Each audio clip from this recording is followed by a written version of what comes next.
Have you ever asked yourself, what now or what next? How many times have you found yourself changing the entire plan, and I mean personally or professionally, just to try to salvage a small piece of it? Well, you're not alone.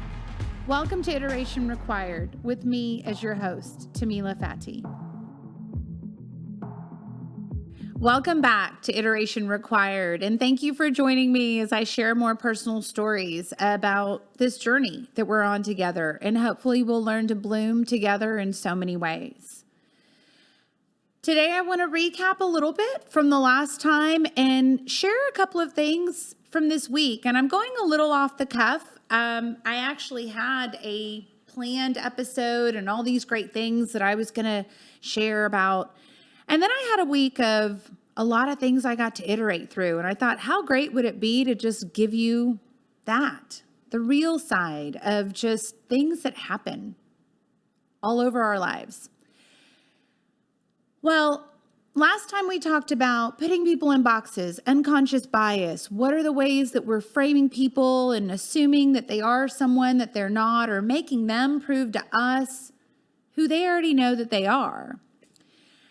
Something interesting this week, Brene Brown is one of my favorite authors, and just the research that she does on vulnerability and leadership is phenomenal. She really pushes the envelope on what it really means to have courage in leadership, and that without vulnerability, you can't be a leader, which is an anomaly to so many people. But vulnerability is key to so many things. Well, she has this amazing show that I have now watched at least 100 times. Well, that's an exaggeration. Try maybe 99, but it's on Netflix and it's called Call to Courage. And as I was listening this week, and I go back and I watch this show at least, literally, I think I've watched it at least once every couple weeks. And every time I watch it, there's a different nugget that stands out to me.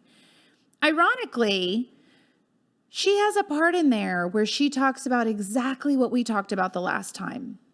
Why do we make it so hard to let people be who they are? Now, I don't want to try to quote her exactly. I would encourage you to go and watch that Netflix show and really listen to what she has to offer with regards to our personal lives and even just how we are leaders in our lives in general.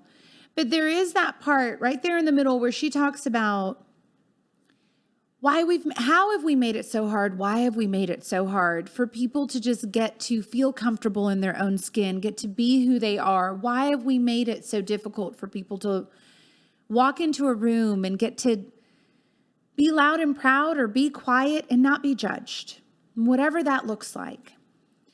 There's something else that Brene wrote about that I actually had the opportunity of really getting to dive into with someone today. She, in her book, Dare to Lead, she talks about, is someone's best your interpretation of their best, their interpretation of their best, or is it something completely different? What she ends up talking about is we tend to evaluate people's best on my best, your best, someone else's best. And I know many of us grew up with parents comparing us to, oh, did you hear about so-and-so's daughter became a doctor? Are you thinking about becoming a doctor? Because that business degree may not get you where you want. Or your managers or your leaders may tell you about how someone is always on the front lines. They're achieving number one in different ways, whether it's in sales or whether it's in ideas or their design and architecture, whatever it is. And you're always being compared to somebody else's best. Well, then we tend to lose who we are. So this week, I have someone on my team that's really struggling with that, right? Good, bad, or indifferent. I struggle with that regularly. I catch myself when I start to lose sight of, am I being my personal best, or am I trying to be an iteration of someone else's decision of my best? And here's the anecdote that I left with my team. If we are operating from a place of, I want to be just like, because that person is the best. That person does the best. So I need to do everything I can do to be just like them. Chances are in that process, we're going to forget who we were when we started that process, that journey, that concept, that delivery of whatever solution it is we're working on. Because guess what we don't have when we try to be exactly like someone else's best? We don't have their experiences. We don't have their perspective. We don't know what perceptions, what lessons. We don't know what highs and lows they have been through to get to how they operate. But what we do have as individual people is our experiences, our lessons, our successes, our failures, and we can use those a lot easier to build our own personal best. Now, to take that a little bit further, how often are we putting our perception of someone's best onto them or our own best on someone else? Is that where our unconscious biases are maybe coming from? Do we sit in a room and listen to someone share an idea and go, that's silly. I already know that's not going to work.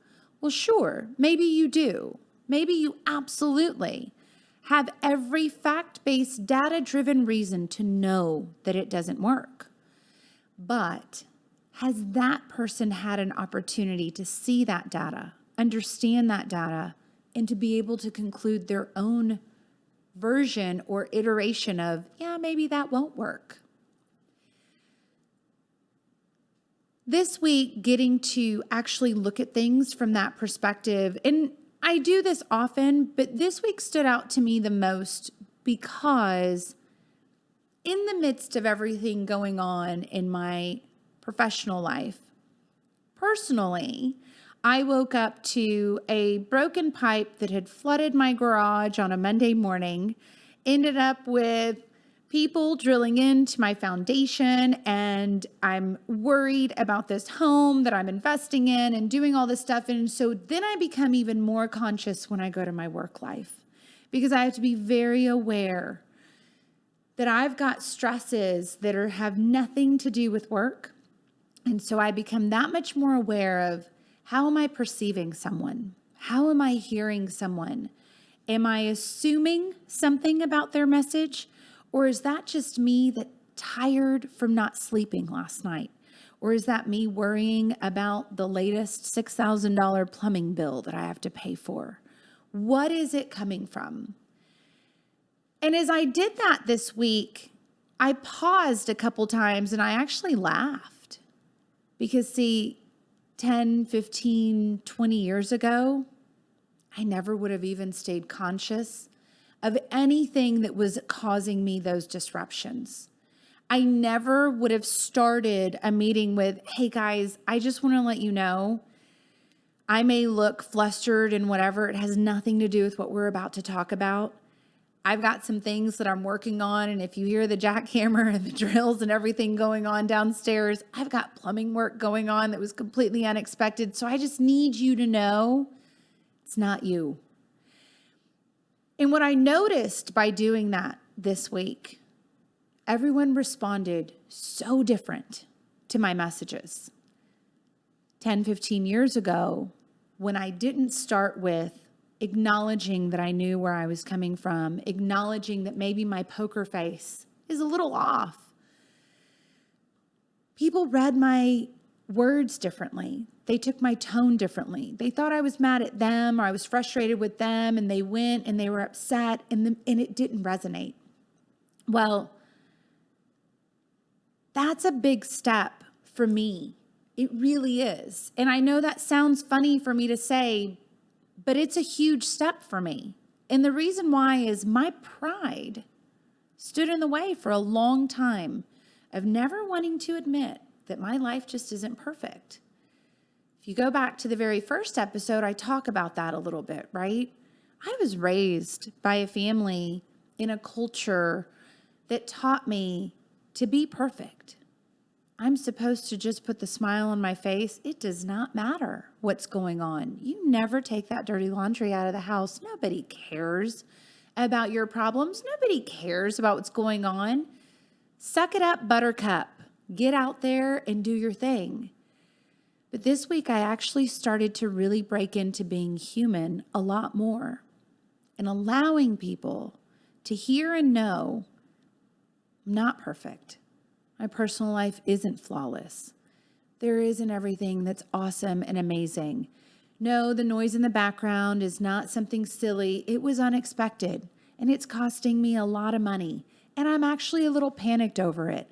I'm probably even going to stress about it, and I may not sleep for the next 2 nights. And then that lack of sleep is going to lead to me having to become more aware, and it's a cycle. What I really want everyone to hear from everything I just shared is that if we're not choosing to stay aware, if we as individuals are not choosing to see and hear how we're coming across based on what's going on in our worlds, and we continue to choose to judge people with those unconscious biases, and we continue to bring our version of personal best or their best into conversations and not let people be who they are, we're going to miss some really awesome stuff. Because when we actually step into conversations and we let people be who they are, whether they are loud and proud, quiet and introverted, or somewhere in the middle, it is amazing what can happen with ideas and how we can iterate and innovate and do so many amazing things, be it in technology. For me, it's in technology. And I have watched my team come together and produce ideas simply because they knew they could be themselves and they could ask silly questions or they could refine things that they never would have allowed themselves to ask before because they thought, oh gosh, I don't want anyone to think I'm stupid. You know what? I'm just not going to ask that. Let's create more space. Take that as a personal challenge. I ask that favor of everyone. Take it as a personal challenge for the next week or two. Really stay aware of when your little pricklies come up when someone says something. Is it really about what they said? Or is it about some sort of preconceived notion or judgment or subconscious bias that you have? And whichever one it is, remediate it and iterate it in the moment.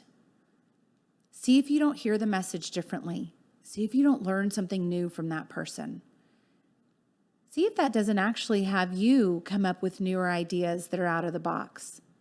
Challenge yourself. And this goes back to what I said in the last episode. This is between you and you. Nobody else knows that you are having these aha moments. Absolutely nobody knows what you're admitting to yourself of your unconscious biases, how you're judging people. But you do.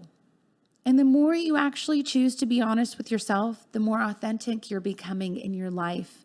And the more authentic you become in your life, the more ways you create opportunities for people like me to learn from the greatness that you are.